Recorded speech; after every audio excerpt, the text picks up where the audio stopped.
Depuis plus de 6 ans, nous accueillons dans notre conseil d'administration des personnes avec trisomie 21. Aujourd'hui, ils sont 4, 2 hommes et 2 femmes. Pour les aider à participer, nous avons fait appel à Christine, facilitatrice, pour les accompagner avant, pendant et, si besoin, après chaque réunion du conseil. Qu'est-ce que cela change dans vos réunions ? Chaque administrateur doit être vigilant pour leur laisser la parole. Ce n'est pas toujours facile lorsqu'on est pris dans les échanges, mais on essaie de ne pas les oublier. Il faut penser à les interpeller pour qu'ils puissent s'exprimer et faire des propositions.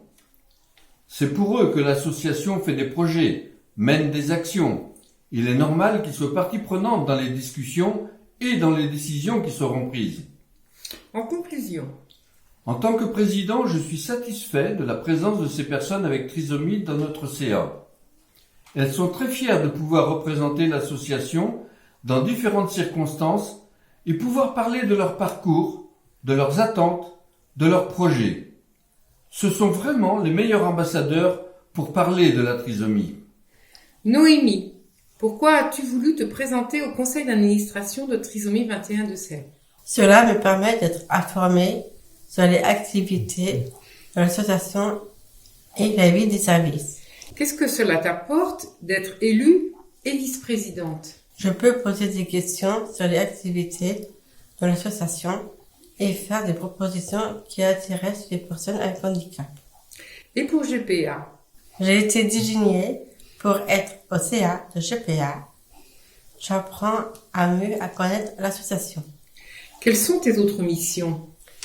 Je peux parler de l'association, de mon parcours, de mes projets, pour présenter la trisomie 21 auprès du public. C'est très bien, je suis heureuse et très fière de moi. Qu'est-ce que j'apporte en tant que facilitatrice au conseil d'administration de Trisomie 21 ? Alors, être facilitatrice au conseil d'administration, c'est d'abord essayer de se mettre à la place des représentants déficients intellectuels qui vont avoir à intervenir dans un cadre plutôt complexe et essayer d'identifier ce qui peut être une difficulté pour eux en essayant de l'atténuer. Alors pour cela, j'organise une petite réunion entre eux avant, avec l'ordre du jour. C'est un moment sympathique. On échange sur les notions qui vont être abordées. Ils me disent ce qu'ils connaissent sur le sujet. Ils posent leurs questions et notent leurs idées qu'ils pourront dire au moment du conseil d'administration. Alors en séance, l'exercice est plus délicat parce qu'il y a des fils de discussion parfois très très complexes. Je pense que à force d'entendre certaines notions, ils se familiarisent avec celles-ci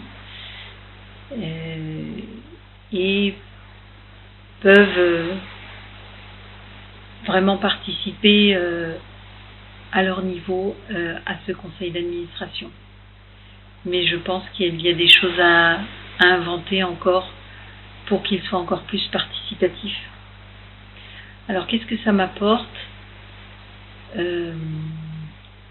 Tout d'abord, je suis toujours épatée de voir comment les représentants sont motivés par leur rôle et combien ça a de l'importance pour eux.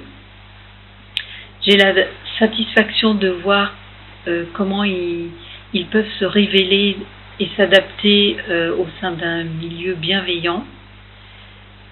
Ce n'est pas seulement un service, c'est d'abord du relationnel avec eux. Et je suis heureuse de participer à ce mouvement d'inclusion de personnes en situation de handicap. Ça a véritablement un sens pour moi.